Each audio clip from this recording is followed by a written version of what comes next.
2, 3 e... No fim de uma semana neste mundo em turbilhão, sentamo-nos à mesa para o dia de reflexão.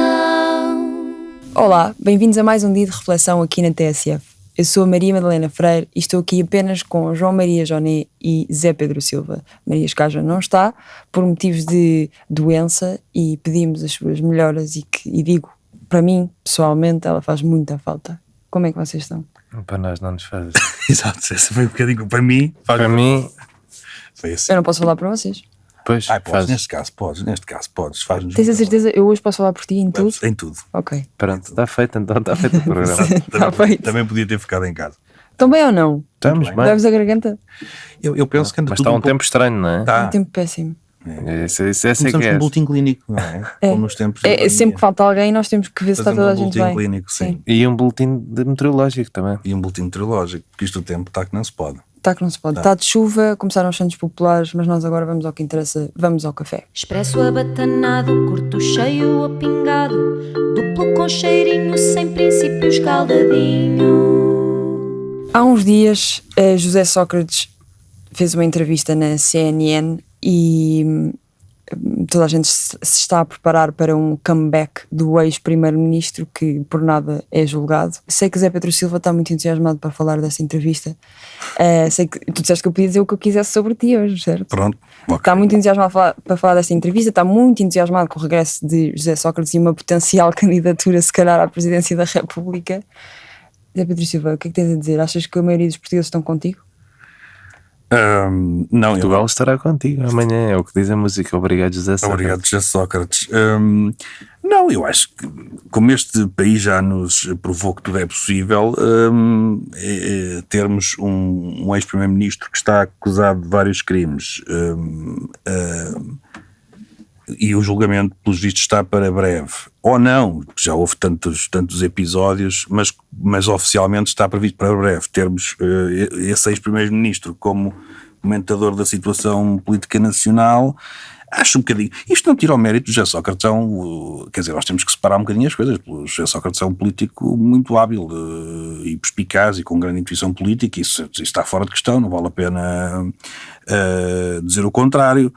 Agora, tê-lo a dar entrevistas nesta situação, temos que ouvir que é um pouco caricato, não é? A nossa sorte é que já é uma estamos... boa jogada mediática dentro daquilo que são os valores e princípios dos mídias hoje em dia, que é o dinheiro, mas se calhar a ética não tanto, é isso. Não vou avaliar éticas. Nós estamos numa fase em que a discussão pública neste formato, enfim, neste caso televisivo, a informação tornou-se, é o infotainment, não é? Portanto, chamamos sempre quem dá grandes audiências. Porque é que André Ventura está todos os dias num qualquer canal de televisão?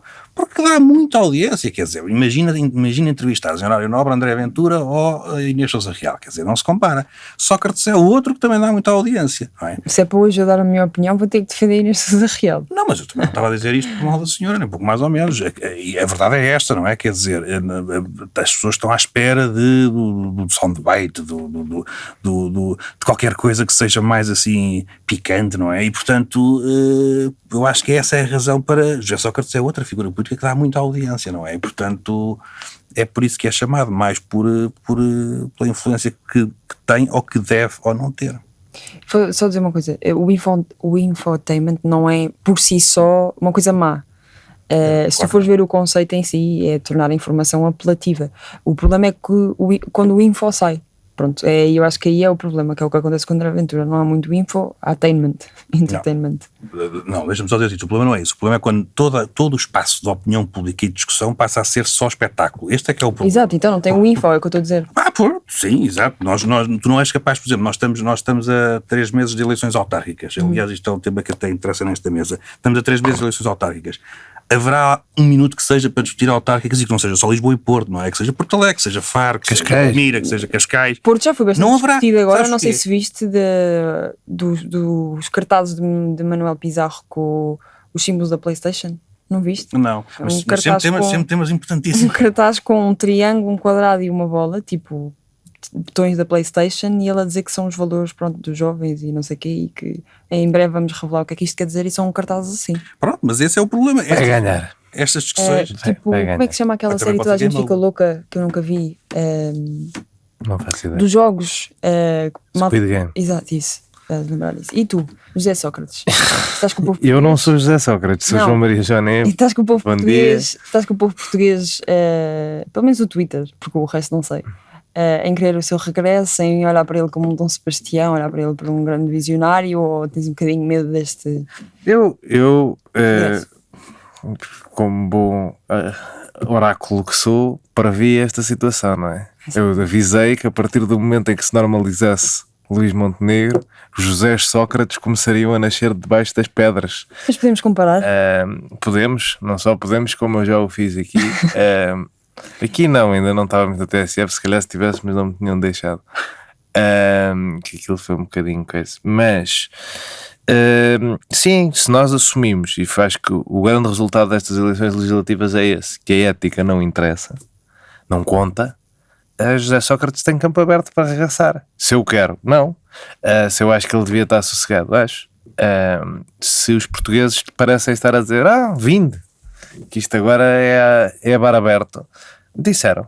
Mas Todas as pessoas que votaram AD, representa, não é? não quero saber do Twitter. Acho que Todos os votos que foram acho para a que AD. todas as pessoas que votaram AD disseram a José Sócrates, sim senhora, faça favor, pode voltar. Ele já era chamado a entrevistas, tu has de reparar. Claro, não, mas Era a ideia de normalização a este nível, de dizer tipo ele pode voltar, E porquê é que não vês ao contrário? Fica Porque reforçada. a situação de Montenegro, ou seja, o facto de se aceitar aquilo que se sabe de um primeiro-ministro não tem a ver com um passado já Também. Relativização. tolerante com estas situações. também. Entretanto, ele teve agora 2 ou 3 crimes que prescreveram ontem ou Sim, as anteontem. falsificações. Pronto. Não prescreveram, acho que estão para prescrever e o Ministério Eu Público... teria vergonha, e tenho, enquanto ainda militante do PSD, tenho vergonha de que o José Sócrates possa dar uma entrevista e dizer, pois, a ele dele não vão atrás, não é? De mim vão e dele não.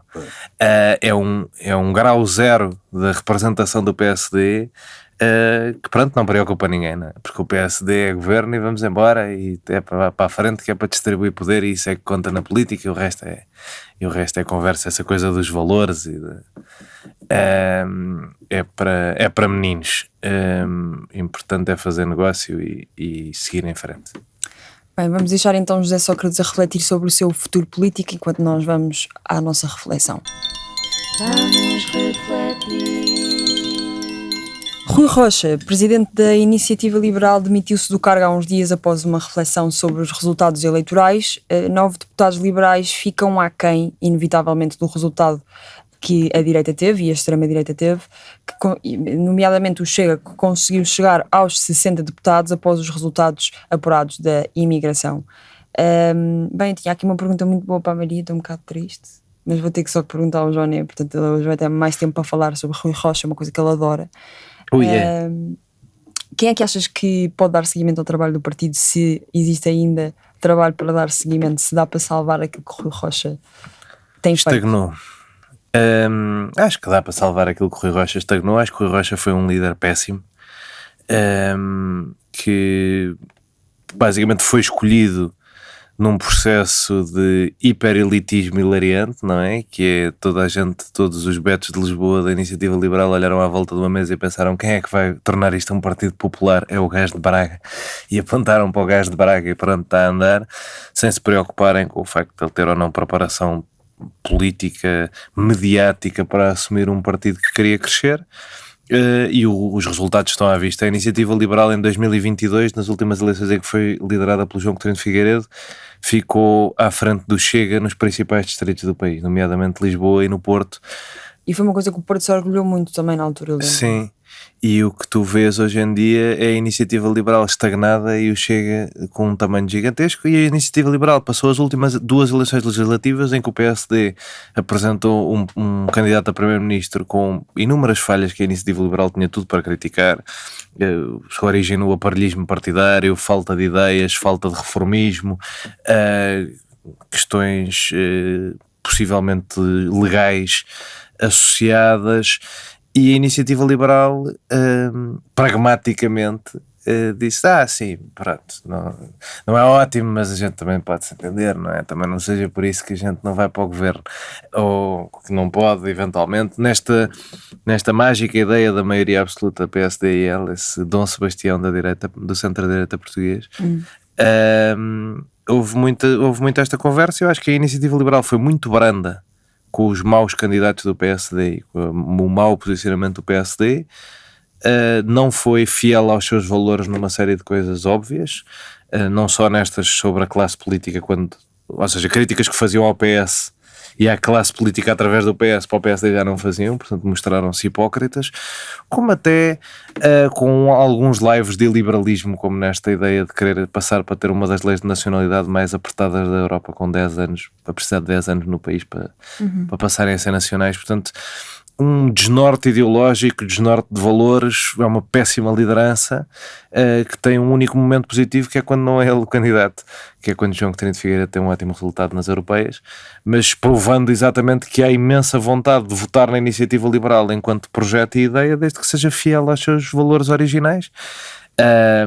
Desculpa interromper. O que eu sinto imenso também é que quando eles apareceram, quando a IEL apareceu, eles traziam novas ideias para cima da mesa e discutiam essas ideias e tentavam explicá-las. Introduziram vários debates novos em Portugal que ainda não estavam a ser tidos e que agora eu sinto deixar um bocadinho isso para trás e pegam às coisas que são mais mediáticas ou chavões e não discutem de facto aquilo que têm de diferente ou nem tentam explicar aquilo que têm de diferente. Já entraram um bocadinho no jogo político e ainda por cima entraram mal, porque o Rui Rocha não o consegue fazer. Sim, eu acho que a Iniciativa Liberal, e o Rui Rocha era o exemplo disso, se tornou uma espécie do contabilista da Assembleia da República, que não é? Que anda para lá a dizer, olha, mas isto vai ser muito caro discutir isto, e isto é muito complicado agora estar a falar disto, temos é que resolver, temos é que despachar, temos é que governar. E uma pessoa pergunta-se, governar a fazer o quê? E os programas são bons, os programas da Iniciativa Liberal não deixaram de ser bons, há muitos candidatos bons, mas é uma liderança frouxa e com um resultado frouxo à vista. Rui Rocha é uma pessoa que ganha protagonismo a ser um troll da internet, e um bocadinho como Pedro Nuno Santos acaba perdido nesta tentativa de se reinventar enquanto líder partidário. Acho que mais valia ele ter continuado a ser um troll da internet, por mais parvo que ele fosse, do que esta tentativa de ser uma pessoa que ele não é. Polida, bem educada, com sentido de Estado, esta coisa da responsabilidade, olha, até os cartazes, estes cartazes só com os chavões da energia e não sei o que, a Iniciativa Liberal perdeu... Irresponsabilidade. A Iniciativa Liberal perdeu a graça, perdeu o rasgo, e estagnou completamente. Ganhou um deputado, é verdade, mas no contexto em que o PSD estava, tinha que ter ganho muito mais deputados. E o facto de não o conseguir fazer e de não conseguir nem ir buscar o descontentamento que está concentrado no Chega, mas isso, pronto, tem a ver com uma mensagem um bocadinho elitista e percebe-se, mas principalmente não conseguir ir convencer o centro-direita de, o Montenegro não pode ter esta margem toda, é que bastava, lá está, o PSD acabou por ganhar por 9 pontos. Se 5 desses pontos tivessem ido para a IEL estava a ajudar a formar um governo com muito mais força, mas não tiveram essa ambição, não tiveram essa vontade, e portanto é normal que Rui Rocha saia como um mau líder e com uma má avaliação, o que não quer dizer que uma pessoa não se possa solidarizar com o facto de ele ter passado por momentos difíceis e pessoalmente nada contra, só comenta a pessoa política. Eu acho que se confunde um bocadinho estes dois planos quando se avalia a pessoa, começa-se, mas coitadinho, ele teve aqui um problema. Sim, mas antes do problema, o problema dele já existia. Claro, e para além disso, o Rui Rocha nunca teve esse tipo de compaixão com ninguém e sempre separou, e eu acho que bem, acho que isso faz falta em Portugal, separar a pessoa política e pública do pessoal. E no pessoal nada contra, sim senhora, fez um esforço para estar na política que eu acho louvável, isso na Iniciativa Liberal eu gosto, que há um desprendimento dos líderes, dos protagonistas. Agora no espaço público é um medíocre e portanto acho normal que saia mediocremente. Se Pedro Rui Rocha é a segunda vítima dos resultados eleitorais. Queria te perguntar se achas que é uma vítima justa e se será a última vítima, não é? Eu acho que, enfim, acho que há um certo sentido de responsabilidade quando se tomam estas atitudes, porque de facto o partido até cresce, mas os objetivos eram outros. Eu gostava que noutros partidos, com resultados francamente piores, houvesse a mesma responsabilidade. sobretudo em partidos, eu claro que me estou a referir ao Bloco de Esquerda, sobretudo em partidos que sempre defenderam e mostraram-se quase como paladinos das mudanças, das lideranças, até lideranças bicéfalas. Não temos nada que estar aqui e 20 anos à frente do partido, portanto rodamos, somos todos, não é uma coordenação, nem sequer é uma liderança, porque a liderança lá transporta-nos quase para a tirania, e esses partidos depois quando vemos, afinal não há assim tanta disponibilidade para mudar, para debates internos, e acho que neste caso... Mas aí é difícil, não é? Ou seja, só tendo um deputado, ela vai sair e vai ser sucedida pelo número 2 que está na lista de deputados, o problema é que enquanto líder do partido. Ou seja, é difícil só teres um deputado. O líder pode mudar sem ela sair deputada, mas isso depois é estranho. Efeito, sim. É estranho. O problema, eu sou-te sincero, eu não sei se isso é assim tão estranho. Para nós é estranho que um líder partidário não esteja no Parlamento a fazer soundbites para o Jornal da Noite, mas eu não sei se sou tão adepto. Não sei se sou adepto dessa teoria, mas eu nem queria... Mas sendo que é deputada única, se estivermos a falar de um grupo, eu percebo um bocadinho o que estás a dizer. Sendo deputada única e é que vai representar o Bloco de Esquerda todos os dias na televisão, quando aparecer aquele segmento agora de 20 segundos para aí da sua intervenção no Parlamento, as pessoas vão ter a cara de Mariana Mortágua a representar o Bloco de Esquerda. Portanto, ter um líder... É tramado. Ter um líder que representa o Bloco, depois no boletim, diferente. Bem, ele não aparece no boletim, mas estás a perceber o que é que eu estou a dizer? É estranho sendo deputada única. Estou a perceber que, haja o que houver, as lideranças têm que assumir responsabilidades quando há desejos eleitorais. Para mim é uma coisa, ou seja, quando a estratégia falhou, não vale a pena dizermos que não é a estratégia que falhou, é o mundo inteiro que se tornou fascista e, portanto, eu tenho que lutar contra ele, apesar de tudo, tem que se assumir que a estratégia falhou e, portanto, tem que se escolher outras estratégias. Para mim é evidente, com um deputado, com meio, seja com o que for. Mas era Rui Rocha. Era Rui Rocha, isto era só uma parte. A questão do Rui Rocha, para mim é muito simples, quando um partido é quase uma ironia da vida, não é? Mas um partido defende tanto o mérito como razão de ser da existência, seja do que for, de qualquer organismo, percebe que ao fim de 6 anos cresce com 1,5 deputado por ano e, portanto, e vê um partido ao lado com o mesmo tempo a crescer 10 deputados ao ano e, portanto, isto em termos técnicos é uma falência, não é? Portanto, quase que naquela lógica de se isto não dá dinheiro é para fechar, quase que o partido, olha, se isto não cresce também é para fechar. Eu acho que Rui Rocha, isto é quase uma brincadeira, mas a verdade é que temos que pensar que, tanto na política como em qualquer outra atividade, muitas vezes temos que continuar a investir. Se acreditamos em determinado produto, projeto, seja o que for, temos que continuar a investir, apesar de, se calhar, nós não conseguirmos durante algum tempo mostrar o seu valor. E aqui se percebe. Rui Rocha, para mim, é um político muito interessante, é um político muito honesto, sério, tem interesse também do ponto de vista ideológico, mas para mim não é um líder. Devia ser sempre uma figura de segunda linha. Falha como líder nas pessoas de que se rodeia, falha como também estratégia do partido. Não gosto nada de discutir os carismas, porque já se percebeu que o carisma é uma armadilha. É uma armadilha em que sentido? Mas também não tem. Há muitos carismáticos, depois vamos ver, e o carisma não é. O carisma por si só não vale nada. Tem que estar associado a outra coisa, qualquer outra qualidade. Tipo Rui Rio? Não é tanto a falar do Rui Rio, não. Mas consegues-me dar um exemplo de um carismático que... O político mais carismático, eu agora me lembro assim de repente da nossa democracia, é Mário Soares, mas não era só carismático, era carismático e tinha muito mais do que isso. Por isso é que digo, não podemos acreditar só no carisma. Pedro Nuno Santos, o partido acreditou... Desculpa, que eu acabei de receber um artigo de um amigo que diz José Sócrates carisma que saiu, etc. É uma notícia de um jornal, mas isto é sinistro. O PS há 1 ano e meio acreditou que pelo carisma tinha um líder que ia conseguir vencer tudo e todos, e já se percebeu que o carisma... que o carisma de outros tempos não estava lá. Está aí o resultado, claro que não estava, mas era uma crença. Mas eu acho que a iniciativa liberal tem que... o valor dela estará sempre, na minha opinião, isto aqui é discutível, mas numa defesa intransigente da diminuição do peso do Estado, e afastou-se um bocadinho. Repara, mesmo agora quando a Rui Rocha traz a discussão da revisão constitucional, e eu na altura penso que disse aqui também, é o tal partido que vem combater a burocracia a ser profundamente burocrata, não é? A querer acabar com um preâmbulo, e uma pessoa diz, não, isso não me vai mudar a vida, não é? Eu sei que não era só o preâmbulo que queria mudar, eu estou a exagerar, mas não interessa, não é um debate que interessa.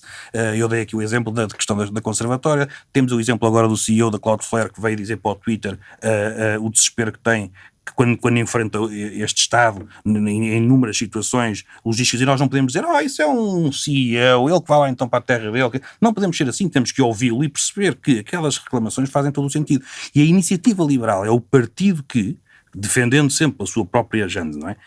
Uma diminuição do peso do Estado. E quando não é uma diminuição, é a gestão melhor pública de todos os poderes que o Estado tem, nomeadamente nas questões de atividade económica. Mas sabes, depois o gajo fez uma finta ao deputado da Iniciativa Liberal. Quem? Quer dizer, o tal CEO que estás a falar. Isso são coisas das redes sociais, isso não interessa nada.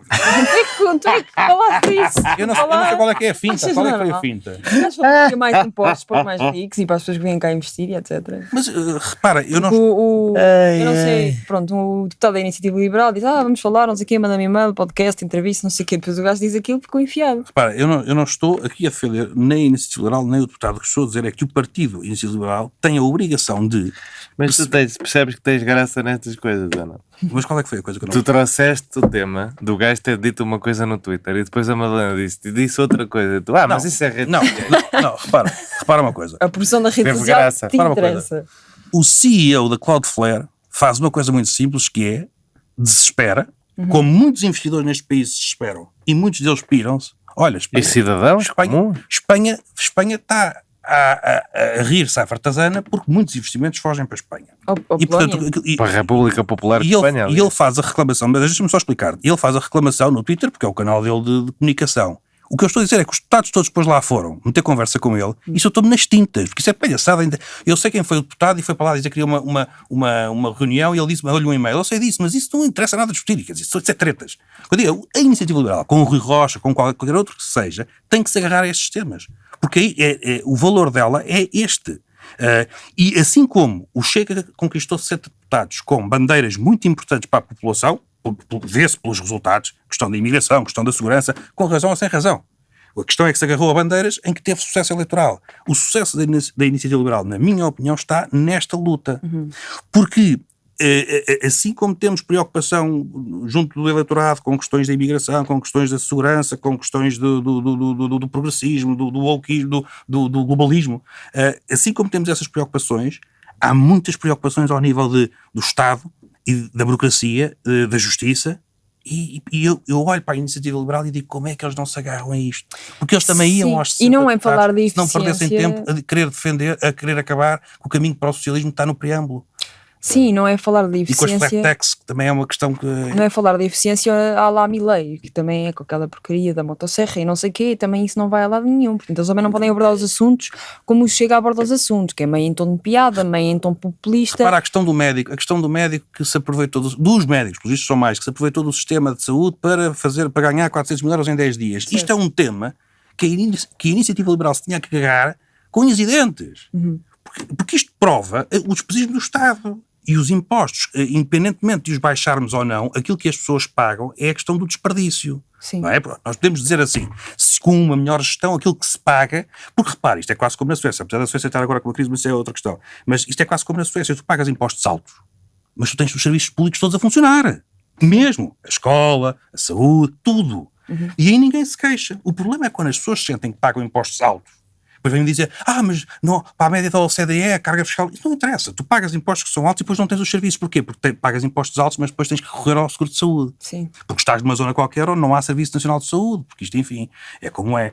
Num sítios é muito bom e de luxo. Mas é isso que eu estou a dizer, não vale a pena estar a falar do Milei de motosserras quando pode existir essa discussão e esse debate ideológico que eles tinham no início e que se apresentaram enquanto partido ideológico no início e que agora não são nada. Ninguém lhes consegue apontar uma ideia agora sem ser... Eu aponto muitas ideias. A questão é que são as erradas, na minha opinião. Não há uma estratégia e não se agarram às bandeiras que podem fazer com que a Iniciativa Liberal venha a ter os seus 60 deputados. Fica ali um bocadinho... Mas eu acho que é mais comunicação do que ideias. Eu digo, os programas continuam bons. Mas eles não os comunicam, é isso que eu estou a dizer. Mas, certo, mas é mais, não se vê uma ideia. Há ideias. Os programas são, efetivamente, os melhores programas que são feitos em Portugal. com um alcance brutal nas mais variadas áreas, dos transportes à saúde. Há debate ideológico ali dentro. Agora, não passa porque a escolha de protagonistas é cosmética. Vou escolher o Rui Rocha porque ele é de Braga e agora nós não podemos ser só de Lisboa e do Porto, e agora vamos tirar-lhe os óculos, e agora vamos arranjar-lhe a cara. Depois, tanta coisa, e o melhor líder foi o primeiro a conseguir que o partido fosse eleito. Quem é que achas que foi que o Carlos pode Guimarães votar? Pinto, mas que está completamente ostracizado dentro daquele partido, por pensar pela própria cabeça, por não entrar nestas maquinações de poder, porque a Iniciativa Liberal corre muito o risco de ser o Bloco de Esquerda, que é um grupo de amigos em que quem está de fora não é fixe, mesmo que seja bom, e pronto, e os protagonistas acabam por sofrer um bocadinho com isso, porque se há deputados bons, e também há deputados que uma pessoa fica, olha e pensa... É isto que querem que vos represente? É esta falta de estrutura ideológica que querem que vos represente? E eu às vezes preocupa-me um bocadinho isso, porque acho que seria um partido com capacidade para captar nomes um bocadinho. Quem é que achas que pode melhores. estar na calha para o futuro da Iniciativa Liberal? Acho que é óbvio que a não repetir líderes, que passará ou pelo Bernardo Blanco ou pela Mariana Leitão. Achas que o Bernardo volta Acho à que o Bernardo política? Blanco se afastou. Essa é a parte que me preocupa. Eu acho que o Bernardo Blanco se afasta porque acha que o Rui Rocha é demasiado moderado. E acho que há muita gente na Iniciativa Liberal que acha isto e tem uma tentação de chega light.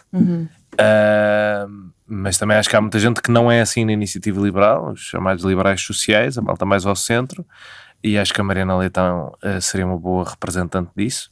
Acho, acima de tudo, que a boa síntese e a pessoa competente e que pensa melhor o que é a Iniciativa Liberal é o Carlos Guimarães Pinto. Só que os partidos, infelizmente, são muito rápidos a ganhar vícios. Zé Pedro, concordas com este potencial futuro da Iniciativa Liberal? Achas que vai ser por estas duas opções? O Bernardo Blanco já disse que não é candidato, vai apresentar apenas uma lista ao Conselho Nacional.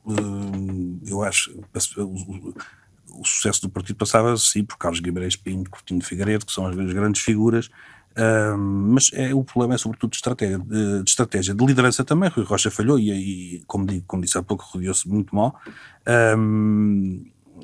Temos que ver o que é que isto vai dar. Mas Porquê é que achas isso? Name names.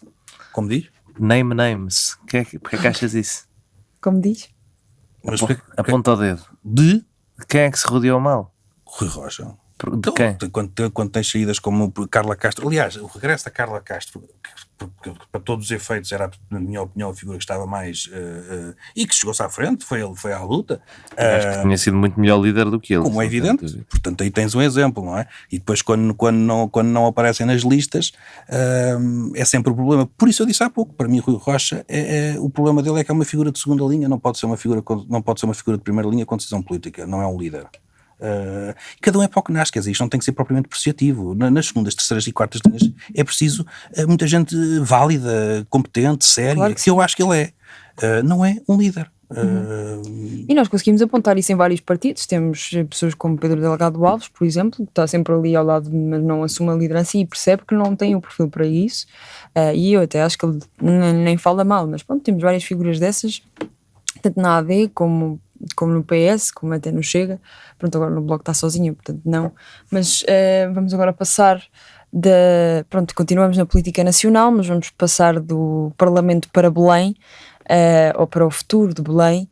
Gouveia e Melo anunciou a semana passada a sua inesperadíssima candidatura à presidência da República, numa sala em que a temperatura estava certamente a mais de 30 graus.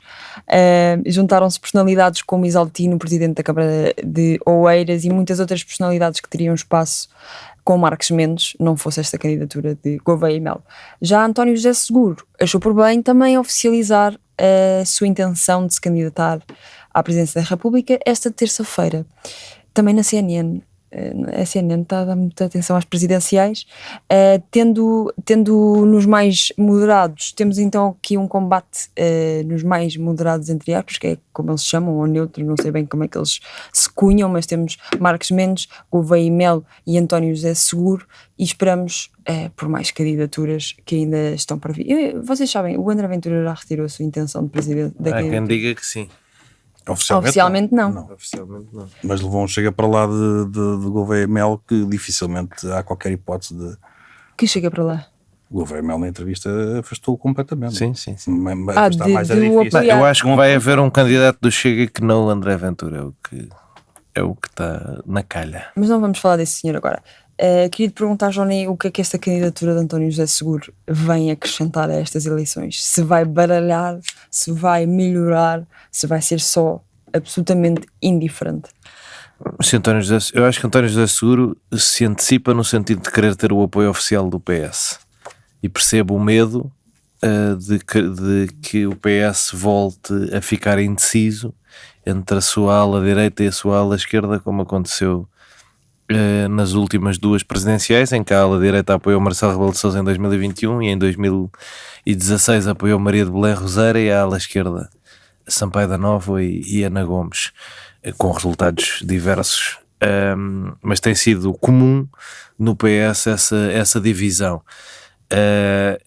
com o espectro de Sampaio da Nova, que eu admito que agrade mais a nomes como Mariana Vieira da Silva ou até Eduardo Cordeiro do que António José Seguro.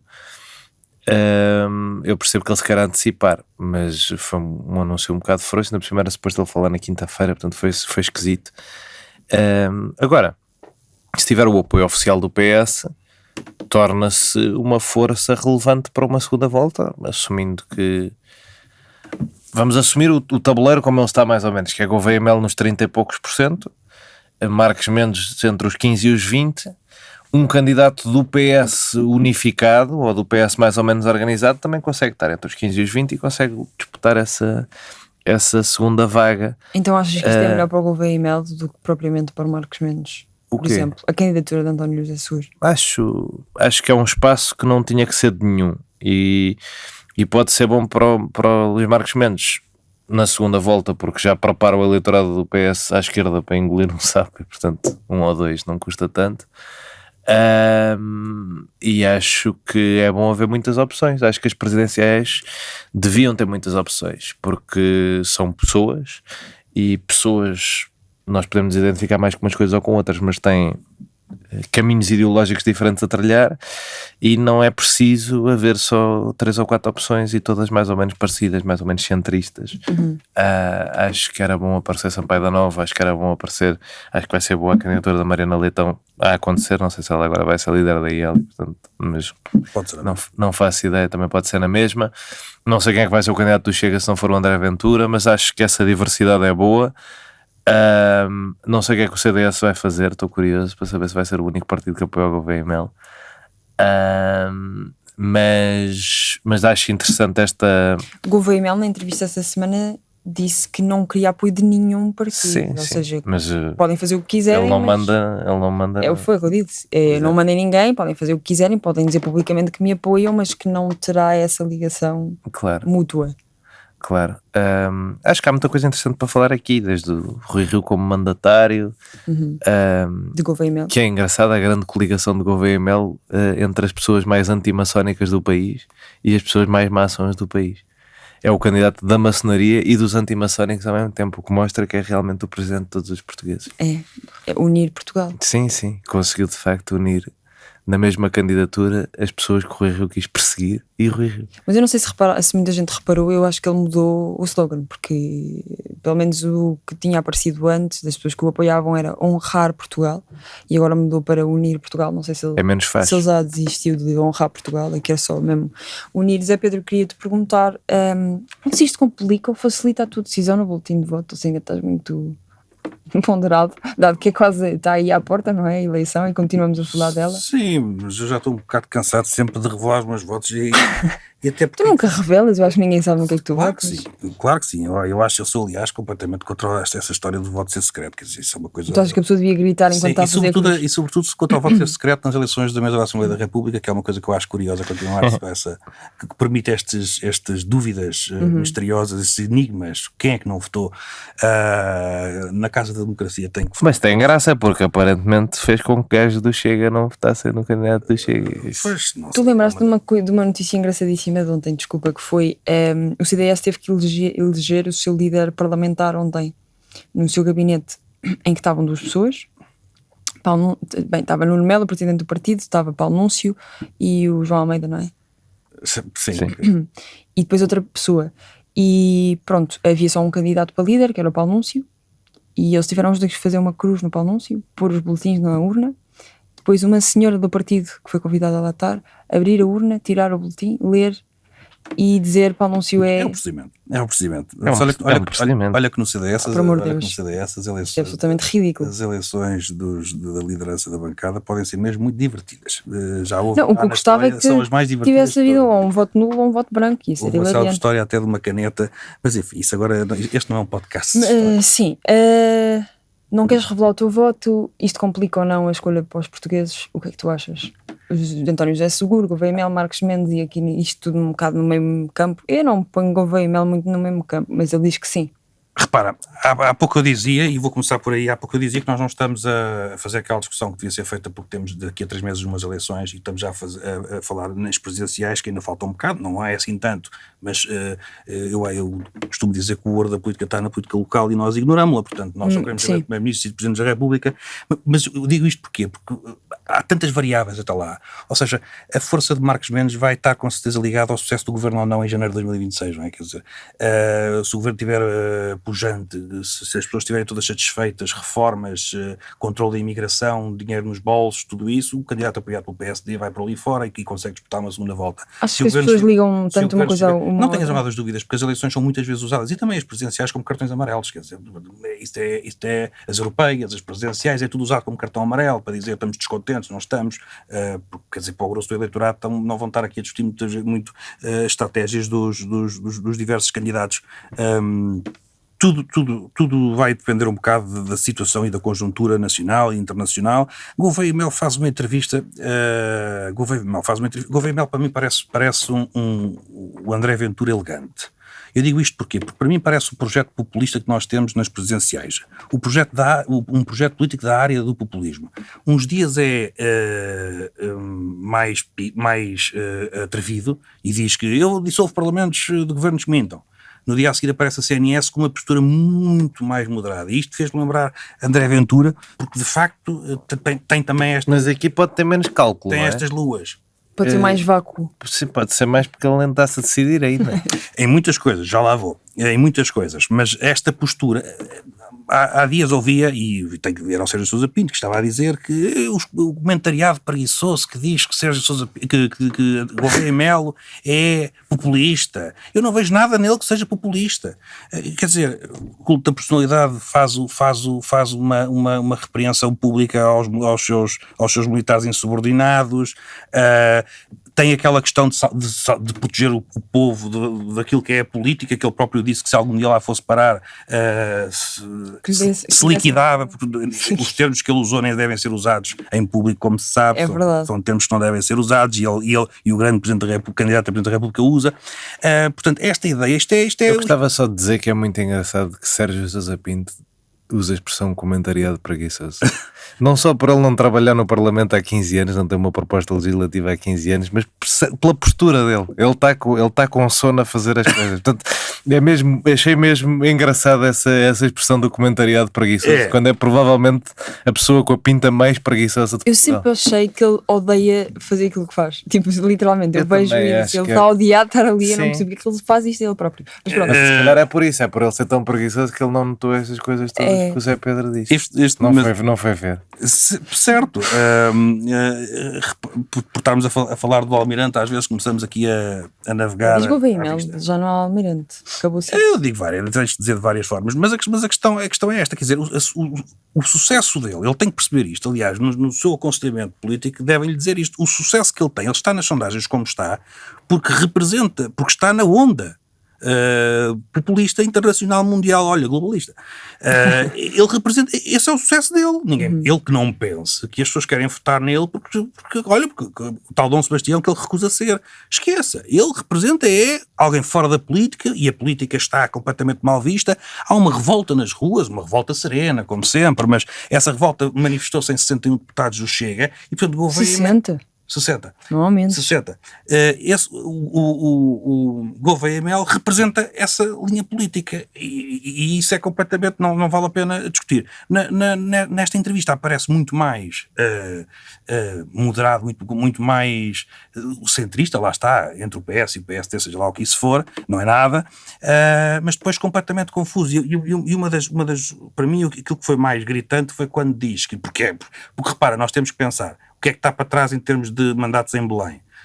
Eu ainda há pouco aqui disse, ainda num episódio recente eu aqui disse, para mim o responsável por esta instabilidade toda, apesar de 70 mil euros em gabinetes, apesar de indemnizações de 500 mil euros, claro que os partidos, e neste caso o PS, falhou redondamente, mas a origem da crise política neste país está em Belém, está em Marcelo Rebelo de Sousa. Marcelo Rebelo de Sousa é instável e o país tornou-se instável. Portanto, nós temos que olhar para isso, e para mim o mais importante no próximo Presidente da República é como é que ele vai lidar com as crises políticas, e o que este candidato diz é, eu no caso de Costa tinha aceito o Mário Centeno, portanto, ou seja, fazia uma coisa, e eu concordo com esta posição, independentemente de votar ou no PS, que não foi o caso, nunca votei em António Costa, mas como acredito no parlamentarismo, com certeza que tinha sido, se eu tivesse em Belém, chamava o PS e dizia, pronto, o António Costa vai à vidinha dele, porque foi aqui, tem aqui um problema com um parágrafo, escolham vocês um novo governo que eu dou posse ao novo governo. Claro. Esta teria sido aquilo isto devia ter sido feito. O que Gouveia-Mel diz é, eu tinha feito isto, e depois a seguir é, se Montenegro for constituído arguído, não, então nesse caso, se a situação se tornar mais grave, então dissolve. O que é mais grave? É Luís Montenegro ser acusado de ter, foi ele que fez desaparecer a Gabi. Sim, é incongruente. Foi ele que assassinou a ação. Quer dizer, porquê que Sandra Felgueiras não lhe faz uma pergunta sobre uma revisão constitucional que eu acho que é incrível? Mas sabes quem é que teve na apresentação da candidatura de Gouveia-Mel ou não? Quem foi? Da CNN. Estás a falar do patrão? Sim. Do Mário Ferreira? Sim, está bem, pronto. Mas isso aí, enfim, não vou agora especular sobre isso. Tu estava só, era um. Eu sei. Uma informação que me veio à cabeça. Sim.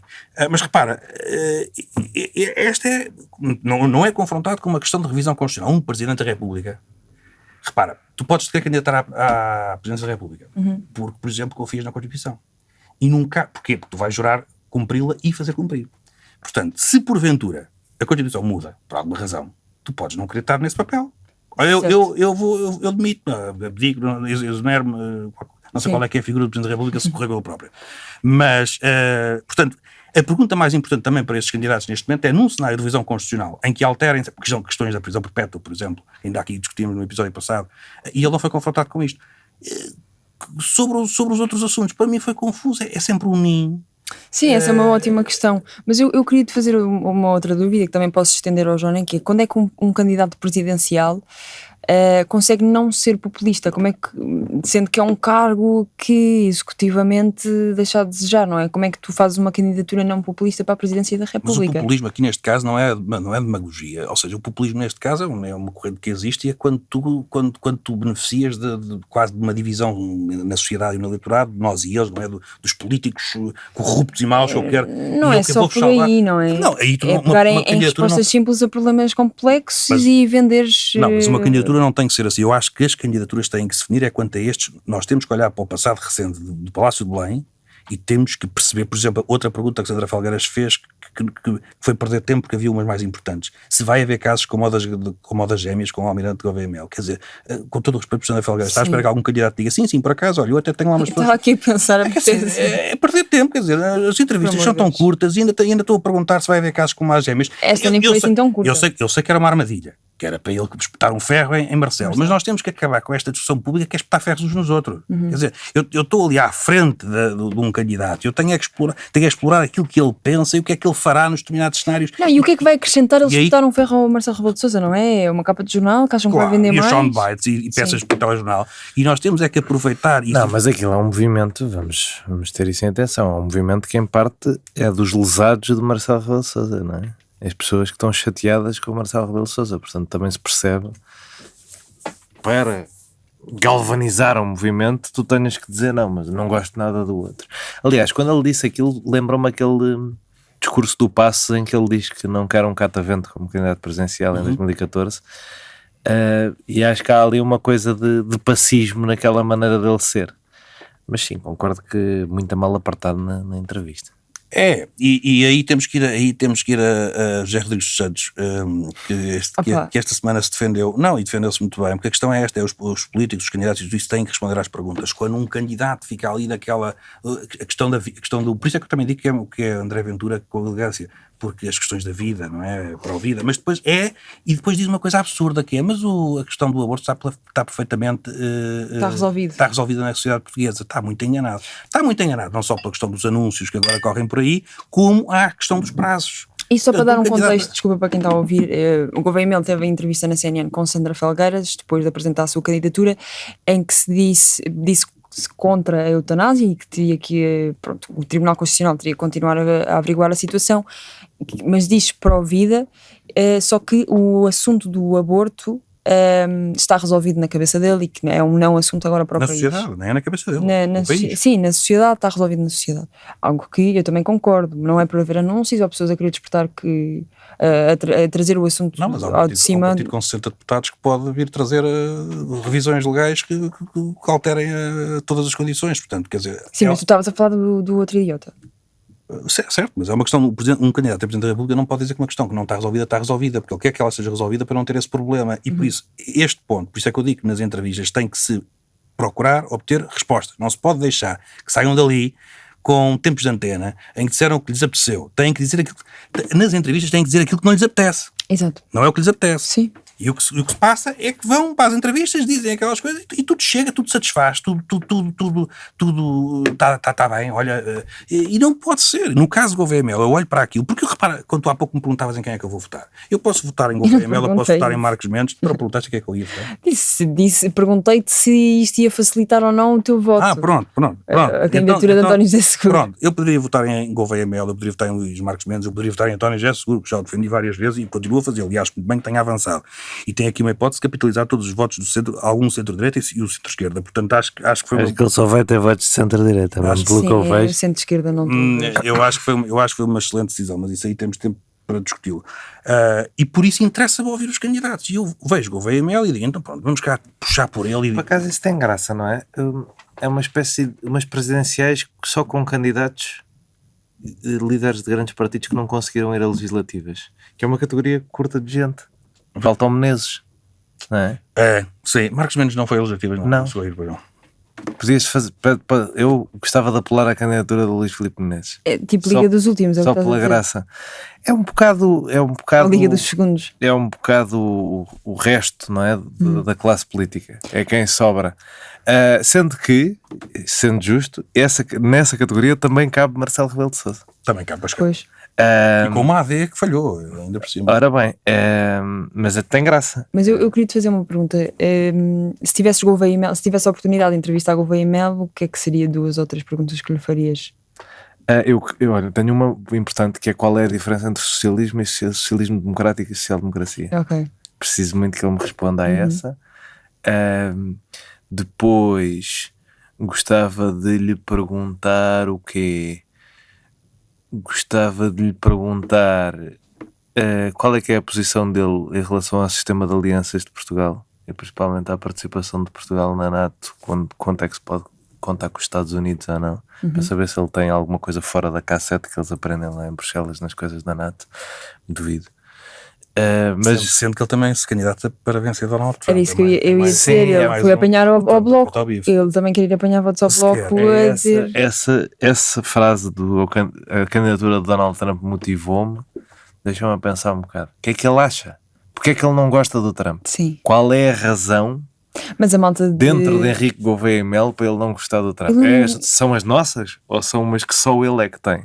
A malta da extrema-direita das redes sociais não gostou dessa menção ao Trump. Diz, já está presente. Ele não é para a extrema-direita porque ele acredita em vacinas. Logo aí. Pois. Mas malta de esquerda a dizer, Gouveia Melo está apresentado em relação ao assunto da eutanásia e do aborto, e malta da direita, extrema-direita a dizer, ele já está apresentado porque ele não gosta de Trump. Eu não excluo que o homem, a minha crítica ao homem até agora é que eu não o percebo. Não percebo o que é que gerou a necessidade real, política dele existir. Mas se ele me justificar isso, eu estou aberto a votar nele. Não está no meu topo de preferências, mas estou aberto a votar nele porque acho que se ele se quiser posicionar ao centro como uma coisa revitalizadora do sistema político, acho que pode ter utilidade, mas preciso de perceber. E até agora das entrevistas que eu vi fiquei tipo, às vezes umas coisas um bocado malucas, mas pronto, se calhar ditas com os pés, se calhar não é a coisa dele, se calhar ele agora cresce com a campanha. Mas eu estou aberto a, mas não é. Ou seja, a minha preferência seria que o sistema conseguisse apresentar candidatos que o renovassem sem o dinamitarem. Não sei se o Luís Marcos Mendes tem essa capacidade, mas acho que tem alguma, apesar de tudo.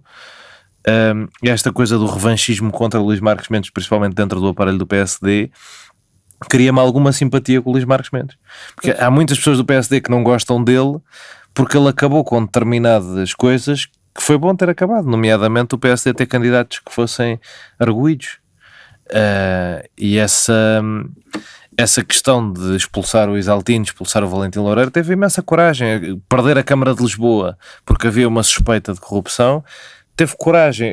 Eu se calhar foi um bocadinho demais, se calhar era bom deixar a justiça correr às vezes, se calhar, mas teve coragem política, e isso eu acho que ninguém lhe tira, que ele tem alguma capacidade, alguma vontade, ímpeto reformista dentro do sistema.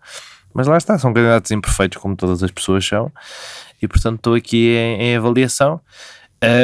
Gostava de notar estas coisas que acho relevantes, o Rui Rio como mandatário do Gouveia e Mel, porque eu cheguei a achar que ele ia ser candidato, e acho que há uma certa parte do PSD que até está aberta ao Marcos Mendes e que se calhar fica tipo, vamos embora com o Rui Rio porque gostamos mais dele. O Rui Rio tem um apelo muito específico dentro do PSD, muito forte, e portanto vou estar atento ao que isso significa. Foi a coisa que me fez até agora pensar mais tipo, se calhar não devia excluir totalmente votar no Gouveia e Mel se o Rui Rio vai votar nele. Mas mais importante do que isso, Marcos Mendes foi apoiado pelo Toy. É verdade. E o Toy só apoia o PCP. Se isto não é amplitude ideológica, não sei o que é. E, portanto, ambos com boas candidaturas a serem o candidato de E a todos os CDU há portugueses. de apresentar o seu candidato de certeza, não? Pois, mas o Toy não quer saber. Pois. O Toy já se decidiu. E alguns ex-árbitros também, que acho que é sempre uma coisa engraçada de estar numa comissão de honra de um político. São árbitros, essa profissão popular na sociedade portuguesa. Sim, toda a gente vai ver quem é que o árbitro vai pensar apoiar. Artur Soares Dias e Duarte Gomes. Sim, senhora. Sim, senhora, gosto muito do trabalho, é assim que eu vou votar neste. Mas pronto, ainda há, para as pessoas que estão no espaço do centro-direita como eu, ainda há a Mariana Leitão, e aparentemente para imensa gente de centro-direita ainda há o António José Segura. Não ponho muito essa hipótese, mas percebo que existe quem venha por essa hipótese. Zé Pedro, queria te perguntar também, sem ser a pergunta da revisão constitucional, se poderia rever numa outra Constituição ou não, que pergunta é que tu querias fazer também a Gouveia e Mel? Pronto, que achaste que Sandra Felgueiras devia ter feito para conhecermos um bocadinho melhor o candidato e que ela não fez? Repara, eu acho que o mais interessante de explorarem todos os candidatos vai ser, com certeza, aquilo que farão perante cenário de instabilidade política, porque esse é o nosso futuro. Ou seja, não há aqui volta a dar. Nós temos mais do que questões, porque a questão da revisão é importante, naturalmente, porque, como digo, a Constituição da República Portuguesa é o instrumento de trabalho deles e, portanto, alguém que quer defendê-la pode querer defender esta e não outra, não é? Portanto, isso para mim é evidente, mas não é assim, é um bocado lana caprina. Há assuntos mais sérios, e os assuntos mais sérios para mim é desta gestão da estabilidade. Nós temos um Presidente da República neste momento que é incapaz de falar com quem quer que seja. Todos o odeiam e ele odeia todos. Era amigo de Costa, mas depois desentenderam-se e só descansou quando correu com António Costa. Não fala com Luís Montenegro, que é um provinciano de espinho. Não fala com ninguém, não fala com André Ventura. Quando eu digo não fala, é com a capacidade de falar e de influenciar, não é? Quer dizer, não estou a dizer que não os recebe lá e que dizem aqueles disparates todos enquanto a comunicação social tem 2 minutos para os fotografar e filmar. Mas nós temos de ter um Presidente da República porque tu no futuro vais ter... o PS não tarda anda ali a lutar com o LIVRE e com o Bloco de Esquerda e com o PCP. Por este caminho, não tarda, estamos nos 10%. E, portanto, tens uma esquerda Com o Zé Luís Carneiro. completamente fragmentada. O José Luís Carneiro hoje, olha, ainda vinha a caminho da TSF a ouvir a TSF, e o José Luís Carneiro, com a posição do reconhecimento da Palestina, deu-me cá nos nervos, porque o argumento para se defender o reconhecimento do Estado da Palestina ser os outros países todos estão a reconhecer e nós podemos ser os últimos, caramba, e eu que o defendi tantas vezes. Tenho um pensamento, É uma pessoa que não acredita no que está a dizer. tenho uma posição, agora vou fazer porque, olha, Mas tu conheces o Zé Luís Carneiro? eu não o conheço. Estás a falar pessoalmente? Não, defendeste. O José Luís Carneiro diz sempre essas coisas. Mas a questão é É dos políticos mais redondos não de Portugal. te podes esquecer de uma coisa. Eu não defendo José Luís Carneiro. Eu defendo, numa situação em que temos Pedro Nuno Santos e José Luís Carneiro, eu defendia a linha de José Luís Carneiro e nos Mas partidos... tu não sabes qual é a linha nos dele? partidos, sei, é uma linha completamente, é uma linha mais ao centro, mais... Uma linha Não, redondinha. todo, É das linhas mais assim. mesmo junto dos seus apoiantes, mas agora vamos estar a discutir José Luís Carneiro. Já não me lembro até onde é que eu estava a ir, agora desvio-me sempre do meu... Desculpa, hoje interrompi-te bastante. Ai, Mas é que o Marias Castro não está cá, tinha que fazer isto dinâmico. Certo, mas tens uma fragmentação à esquerda, vais ter à direita, a AD não dura para sempre. Portanto, há um dia que tens PSD, CDS, eventualmente AD, eventualmente ADN,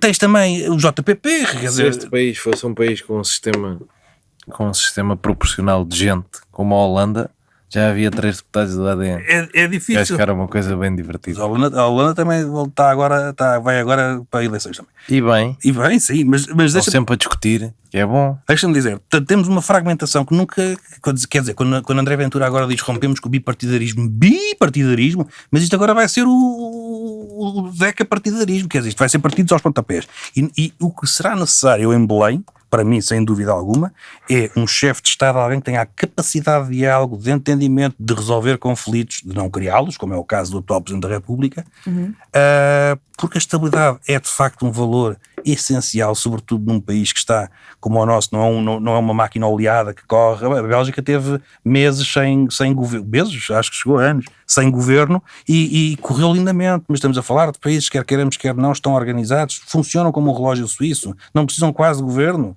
O nosso é o contrário, nós precisamos de reformas profundas, aí tenho que concordar com o José Sócrates, não temos a merda, já podemos dizer que já não estamos no ar, não temos a merda de um comboio que nos liga à Europa. Estás a ver os pontos em que eu concordo com o José Sócrates e ele aí sempre teve razão, É fácil desde o concordar início. aí, eu acho que qualquer Pronto, pessoa mas repara, sensata. mas estás a ver, concordamos todos com tudo e não há ninguém que faça a porra do comboio. É como o aeroporto. É que Toda a gente quer um aeroporto, mas não há aeroporto. era o aeroporto, é tudo. Mas portanto,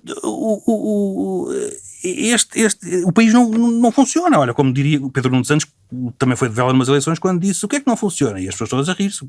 Porque o sentimento, e não são percepções de toda a gente, é que o país não funciona. Como eu digo, Está bem, mas também vais há... fazer um registro, espera 6 meses.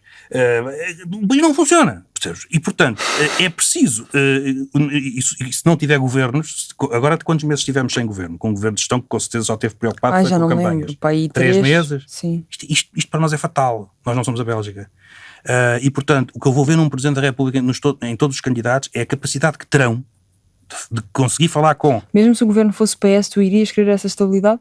como é óbvio. Ok, estou só a Mas perguntar. tu olhas para mim como se eu Eu não olho para ti, como se eu fosse não olho para ti lá de forma Eu nenhuma. já votei no Eu só acho Partido que há pessoas Socialista. que dizem isso, agora precisamos de estabilidade porque lhes agrada o lado político e ideológico do Ainda há governo. pouco te disse que Porque eu não se tivesse, votei uma Zé única Pedro, vez em só uma António Costa, coisa. nem em Lisboa, nem para o governo, e defendi que quando ele sai, o Presidente da República devia ter chamado Sim, o mas PS a tu formar o neste, governo. mas neste momento, mas o que eu Nós não faço temos de ir esta lá por pergunta. gostos, não é? Não é o que Claro, eu gosto ou deixo gostar. mas eu faço esta pergunta porque muita gente agora apregou pela estabilidade, porque está com um bom resultado e bons assentos parlamentares e um bom. Não, eu pregou E o governo desde que o quer. Santana Lopes. Mas eu não estou a falar de ti, só de ti, eu estou a falar das pessoas em geral, que só agora é que se lembraram que a estabilidade é boa quando a AD está a governar. Eu não gosto de estabilidade.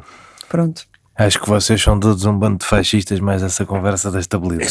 Isso não me admira nada, porque isto já passa um bocadinho por fascismo É assim, a também. democracia também é isto. Não é. Não gostam de debate, não gostam de discussão. Ai, que Mas isto- chumbaram o mas, ó, orçamento. Ai, que não se pode. Mas peço desculpa, quando é que não há debate e discussão quando em Belém se tu consegues formar coligações e as coligações resultam e funcionam? Se tu tiveres coligações como tens em vários partidos, e sabes isso muito bem, 4 e 5 partidos, e que nós podemos vir a ter esse problema, mais uma vez, pela fragmentação de Eu partidos. espero que haja esse Espera aí, problema. mas não há discussão, não há debate. há discussão com fartura, debate com fartura. A estabilidade não é uma ditadura. Espero que deixe de haver governos monopartidários. Mas espera aí, deixa-me só dizer. Espero mesmo. Mas quando eu defendo a estabilidade, não é uma ditadura. A estabilidade pode ser com muita discussão política e com necessidade de entendimentos. Quer dizer, eu defendi que a AD devia ter ido coligada, que a IEL, não discutimos isto ao início, mas eu defendi que a IEL devia ter ido coligada com a AD. Por uma razão muito simples. Porque nós temos que nos habituar à ideia de que dentro de um acordo, o CDS não existe.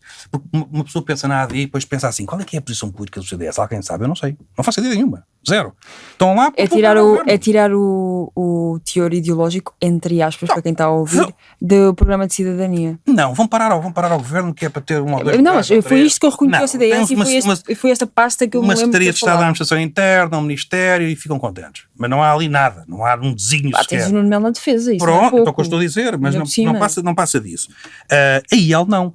Quando nós temos que nos habituar à ideia de um acordo do governo em que esteja completamente delimitado o papel de um partido. E se a Iniciativa Liberal tivesse negociado 15 deputadozinhos com a AD e para uma governação que fosse virada para a questão do combate à burocracia, ao despesismo, isto para mim tinha todo o sucesso, porque não se fundiram. Não é, agora venderam-se. Nós temos muito esta ideia infantil, que cada vez que os partidos falam, vendeu-se. O Freitas do Amaral, quando foi para o Partido Socialista, o secretário-geral do CDS mandou a fotografia dele.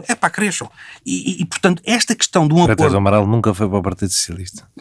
Serviu a República Portuguesa enquanto Ministro dos Estrangeiros. Mas esteve muito bem, e como ele dizia, ele esteve sempre no mesmo sítio, o CDS é que andou às voltas, e disse Freitas do Amaral e com toda a razão. Ora bem. E portanto enviar o quadro dele foi uma infantilidade tremenda. Mas o eleitorado, o país, é muito infantil nestas matérias. E portanto, a capacidade de haver um acordo em que está delimitado o papel de cada um, não é fusão nenhuma. Os jornais fomentam isso, as televisões fomentam isso. Vamos voltar a aqui estamos nós para não fomentar, mas o que eu queria só dizer, porque o João Marino estava a dizer que eu era um fascista, coisa aliás que agora é difícil não ser, é que eu não estou é conversa da mas eu não estou contra o debate. O debate... e estás a favor de governos com 5 partidos ou não?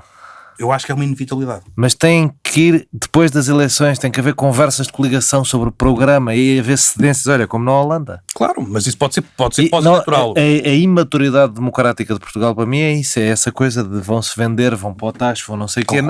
Não, os partidos têm a sua representação, representam os seus eleitores e entendem-se. Aliás, isso é mas a base... isso só dava para fazer num país sério, sem círculos de distritos, em que os partidos não têm capacidade de entrar, tirando em 3 ou 4 sítios. Porque depois são todos de Lisboa, depois todos se conhecem, depois funciona tudo mal.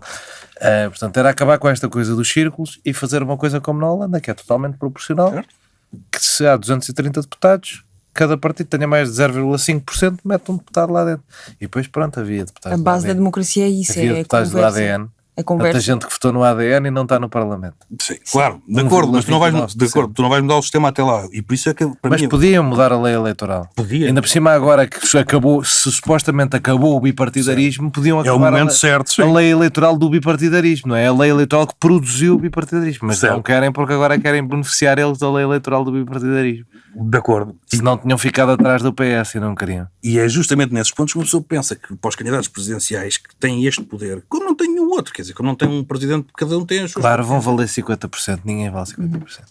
Mas com ou sem estabilidade, uma coisa é certa, vamos sempre mandar pessoas a um sítio. Vai, mas é pró. Zé Pedro Silva, diga-nos a sua lista, será gastronómica ou não? Não, olha, não tenho nada para comer agora. Não trouxe nada para comer. No auge da comida, não. Da sardinha, não, da bifana. Por causa da época dos Santos Populares, a recomendação tem que ser, vocês fizeram, penso eu, na semana passada, e é mais do que bem feito, e temos que fazer ao longo deste mês todo, não só em Lisboa, naturalmente, mas as festas populares, quer dizer, por amor de Deus. Mas é que eu vou ser específico. Por acaso. Posso? Podes. Já agora, será que vamos recomendar Santos Populares?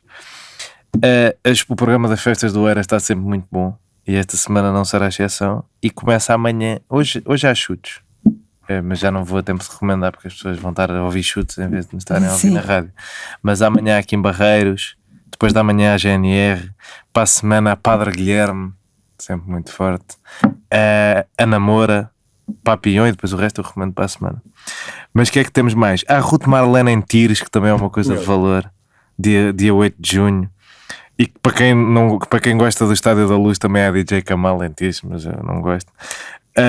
E dia 11 há aqui em Barreiros, em Tires, para quem não possa não ter apanhado em Oeiras, não é, Sim, não é longe. Aqui há círculos de compensação. Exato. E em Tires também é MC Pedrinho hoje, mas também já não vão a tempo. E hoje há aqui em Barreiros, em Campolide, atenção. Hoje? Barreiros em Campo Amanhã, não, amanhã, isto é tudo sexta. MC Pedrinho é sexta, aqui em Barreiros é sexta. Desculpem, já estou a enganar as pessoas. Tudo isto oferta de qualidade, não é? Também em Campolide. Em Belém, não recomendo. Até agora não estão aqui nomes que me puxem. Mas também há santos bons sem nomes, aqueles santos de rua. Sim, podem ir para a Moraria, para a Vila Berta, para a Graça, está tudo certo. Santa Catarina. Mas eu estou aqui a dar os nomes. Dia 9 de junho, por exemplo, há a Mónica Sintra, no Terra Plano de Santos. Isso é sempre um grande momento, principalmente se uma pessoa for ver Mónica Sintra com Maria Escaja, que consegue coreografar. Não. Não é muito forte, não. Mas pronto, também vão ter Rosinha e Maria. Também vão ter Rosinha e Maria Leal lá no Terra Plano de Santos. Maria Leal. No Real do Campo Pequeno, que é uma coisa por acaso com espaço para quem gosta de uns santos menos apertados. Sim. Também vai ter DJ Kamala para quem gosta de estar da luz, ou Avô Cantigas. Avô Cantigas é bom. Eu acho. Pronto, é uma opinião. Eu não sei como é que ele ainda está ativo, mas. E pronto, eu não sei se as pessoas têm este Excel, mas eu tenho. Pedimos também às pessoas posso mandar às pessoas que partilhem se calhar o seu programa para a próxima semana. Podemos partilhar também os programas do Porto e de outros sítios. Sim. Não seja só Lisboa.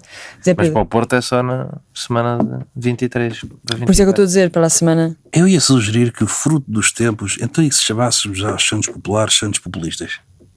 Olha, eu não ia. Estás a ver? Eu não ia. Habitua-te. Eu já estou com uma água porque este ano não vou a dias importantes, não é? Porque não vou estar cá, vou estar nos Açores. Imagina o Santo António dizer que tem que se acabar com a bandalheira. Enfim, agora estou muito entusiasmado com esta ideia. Vou fazer do Santo António um líder populista com as suas festas populistas. Bom, posso então trabalhar? Podes. Mandar as pessoas aos meus sítios? Sim. Mas tu ias a dizer que ias ao... Disse que vou para os Açores. Se alguém souber de alguma coisa que haja nos Açores, nem que seja com já três perdeste pessoas. o Santo Cristo, que foi quando eu tive. Pois, eu fico contente se alguém souber de alguma coisa. o próprio Johnny lá, se tivesse ido mas isso foi de propósito. Okay, nós combinámos que era melhor. Então, eu vou mandar as pessoas Dias Perfeitos de Wim Wenders, que é um filme que... Olha, grande filme. Ora bem, que vai estrear amanhã, dia 5 de junho, portanto amanhã... Vai estrear? Sim, na Filmin, peço desculpa. Na Filmin, mas sim, na Filmin, vai estar disponível a partir do dia 5 de junho. E há aqui eu adorei, gosto muito, mas já gosto muito de Wim Wenders, mas sobretudo esta ideia de acompanhar o dia-a-dia de um homem cuja função é limpar as casas de banho de Tóquio, mas um filme todo virado para a sua rotina, uma rotina praticamente sem qualquer tipo de alteração. Eu acho maravilhoso, porque eu sempre tive muito este quase inveja, vou ter que dizer assim, da boa, pronto, que seja, a quem consegue ter, mal ou bem. Nós nunca estamos satisfeitos, não é? Porque quem tem estas rotinas depois gostava de não ter rotinas, a vida é assim, não é? A rotina de contemplação. Sim, é quase uma paz, não é? E este filme transmite essa paz de quem consegue ter felicidade, e por isso também a ideia de dias perfeitos, quando tu olhas e dizes, teoricamente olhas e dizes, têm que ser altamente imperfeitos, mas são perfeitos, e é o homem perfeitamente feliz quando se calhar nós pensamos que não conseguiríamos ser. Portanto, maravilhoso, gostei muito. E depois um livro, eu tinha dois, mas há um que eu ainda estou a trabalhá-lo, e portanto se calhar mais vale acabar para ficar para outro episódio ainda, assim, depois faço render o peixe. Mas o que posso recomendar já é o Caputo, O Fim do Milagre Alemão, por uma razão simples. Nós temos muita ideia hoje em dia que quando há qualquer tipo de crise em qualquer tipo de país, que as coisas aconteceram só há 5 ou 6 anos. Foi agora, foi recente, isto foi a dependência do gás russo, pronto. E as coisas são muito mais complexas do que isso, e o caso da crise na Alemanha é tratada aqui pelo Wolfgang Munchau, penso eu, agora não me recordo, mas penso que é Wolfgang Munchau, como uma coisa muito mais, como uma coisa anterior, não é? Uma incapacidade, como se a indústria alemã e a economia alemã estivesse sentada à sombra da bandeira e não tivesse acompanhado tudo o que foi transformações tecnológicas, tudo isso, e deixando-se então tornar e ficando dependente de Rússia e Chinas, mas sobretudo esta ideia, porque nós hoje em dia é sempre assim, não é? Há uma crise, isto explica-se há uma década. Não, explica-se há 13 e há 4. E portanto muito interessante. O outro é o Our Dollar, Your Problem, mas isso aí se calhar vou deixar para outras núpcias porque preciso de... Ainda não o assimilei. Pronto, eu não tenho. Eu acho que ia recomendar uma série, mas que eu acho que já recomendei aqui. Mas recomendo outra vez. Achas que eu repito? Eu fazia.